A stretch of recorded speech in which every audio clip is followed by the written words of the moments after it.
What's up, Fit Family? This is your guy, the A&F Action Figure, live and direct with a quick message. I'm here with my son, Louis Ford Jr. at 619 Mifflin Street. This is the house where I grew up at. As you can see, it's getting fully renovated. Shavana, Dawn, Selena, Howard, my joy, Louis. It's a family. This is what it's about, generational wealth. So we're going to turn 1 into 2, 2 into 4, and so on and so forth with regards to our property. If you stay tuned, you'll be able to follow the journey. What I'm going to do today is share my story with y'all, some of the things that I've experienced in this household with my family. So stay tuned. A&F. Peace. Just walking up these steps, man, it brings back a lot of good memories. What I'm going to do is take y'all in a room. The foundation, this is where it started. My mother and my father. If you'll see my tattoo, we have both of their tombstones.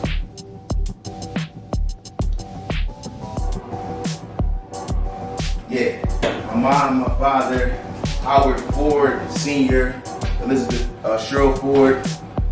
This was their room, and I just remember this bathroom wasn't in there, so the room looked way bigger at the time.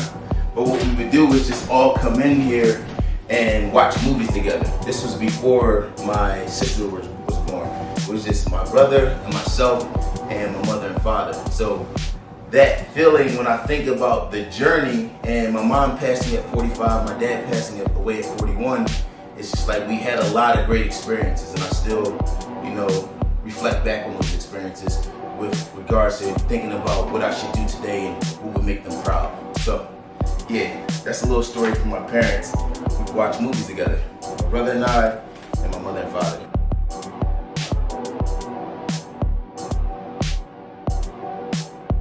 Yeah, just thinking about some good times I had here. We watched a lot of good movies, a lot of Mortal Kombat movies. We had all good eats. My go-to was ramen noodles, strawberry milk, and hot Cheetos. Don't ask me why, I don't know. But it was good at that time. And really it was a part of just that freedom thing that my grandma pushed for us to just have fun and enjoy ourselves. And just seeing like how this was somewhere where we seen as a safe haven growing up. It's gonna be something that builds generational wealth for our family now. So just seeing that progression and knowing that it was all built on my grandmom and grandpa's shoulders. I like that, because that's motivation. It's also accountability for myself, and I accept that accountability and responsibility to carry that torch, learn more, build upon it, and pass it down to my son, my daughter, and my younger sisters. So yeah, just stay tuned, man, because it's much more than just finance. It's the love that they pass down. It's the honesty. It's giving that camaraderie where it's like, I got you like you got me. So I want to make sure that everybody knows that it's just not about money, but it's about like authentic love. And this is why I'm here with my son. This is why my brother Howard has his sons consistently, and this is why we build with our sisters and my daughter, my joy. With that being said, just stay tuned, man. We're going to show y'all not only growth with regards to finance, but also how to really share genuine love.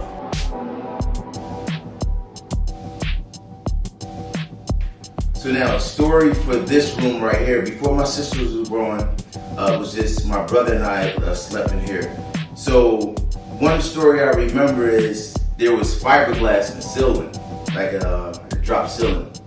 And I used to jump up on the bed and do flips, So I did a backflip and knocked a part of the ceiling down, and all of this fiberglass came down. And I was itching for days, almost a week, even after washing up and things of that nature. And I knew we were going to get in trouble, so what we did was I hid it from my parents, and we promised each other that we wouldn't let them know, but I was itching a whole entire week, just fiberglass all over my body.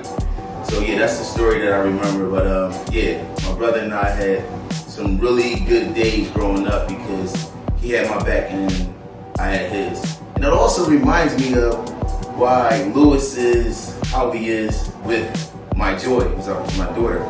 They have a bond where there's some things that they keep between them that they don't share with me or their mother. And I can understand that. That's the sibling bond. Then what happened with the move, my brother started to build his own family, so he moved out with his girlfriend. My 3 younger sisters moved in this room, and I moved to the back room.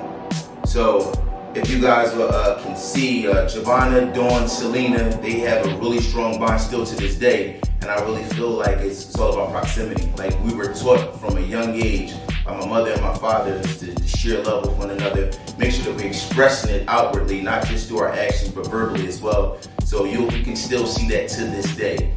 So yeah, you'll be seeing my family in some more of the videos and how we interact and some of the things that we're doing today that was instilled into us from our parents.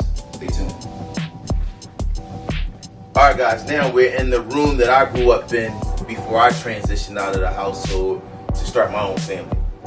So, the back room, relaxed, got a big window that leads out to the yard, and I never really used it to sneak out. I was pretty much a good child.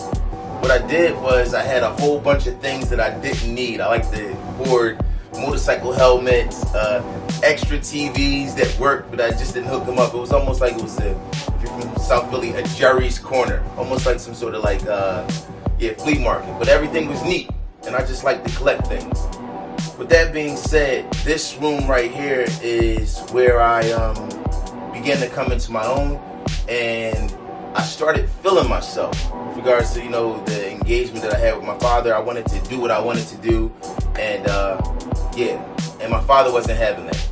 So yeah, it was a lot of, I was disciplined, but in a good way. Looking back at it, it showed me some of the relationship that I have with my son, things that I'm learning with regards to parenting him. So yeah, it was a lot of good experiences, man. A lot of good experiences.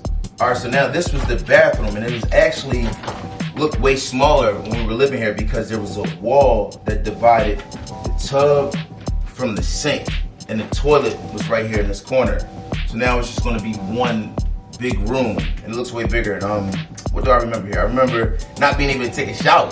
So it's just like, growing up, there was only a bath, but it was good. We didn't even think about it. It was fun. I was able to sit in there until, I wanted to get out. I would act like I swam, would stay underwater for 1 minute and just playing, just having a lot of fun. So yeah, the thing I remember about this bathroom, it was smaller, but it was also like a shower didn't even exist in my mind. So yeah, that was fun. All right, guys, now we're in the basement, and what I remember about this basement is my father had a really strong love for dogs, and the whole family did. But my father was more so the one, since I was a baby, that always brought dogs, took care of them, took them for a walk. And what I remember is there was a dog we called Chung Lee. My father found him on the street. He was beat up, he was bruised. I don't know if they were fighting this dog or not, but he was a chow chow.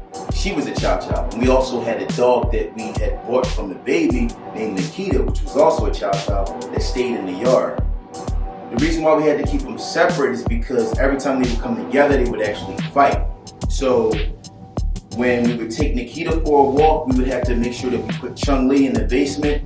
And then when we took Chung Lee for a walk, we would have to put Nikita in the yard. So with that being said, my father always shared love, not only for Nikita, which we had since it was a puppy, but also Chung Lee. And that was something that I remember because the love that we had for each other was the love that we had for the dogs. And it was just like they couldn't get along, but we made sure that we kept them separate so that they didn't fight. So yeah, man, it's a lot of beautiful things. And yeah, did you ever see any of the dogs? I remember Nico.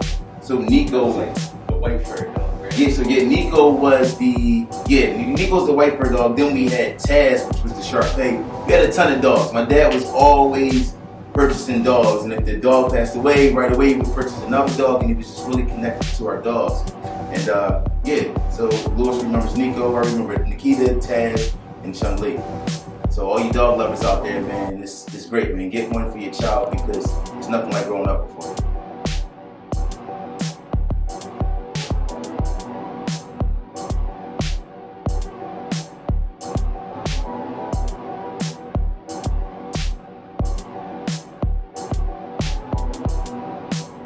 Alright, y'all, as y'all just seen, the house gave y'all some stories, a lot more stories to come. But it's not just about building and flipping or renting out. It's about really building upon our relationships, breaking cycles, sharing love, expressing love, empowering one another, and leading with our truth. So when I say lead with your truth, just be who you are, and when you present that, stand firm in it. I love my son, I love my sisters, I love my daughter, I love my brother. Stay tuned and see how our family grows. Hey, you know.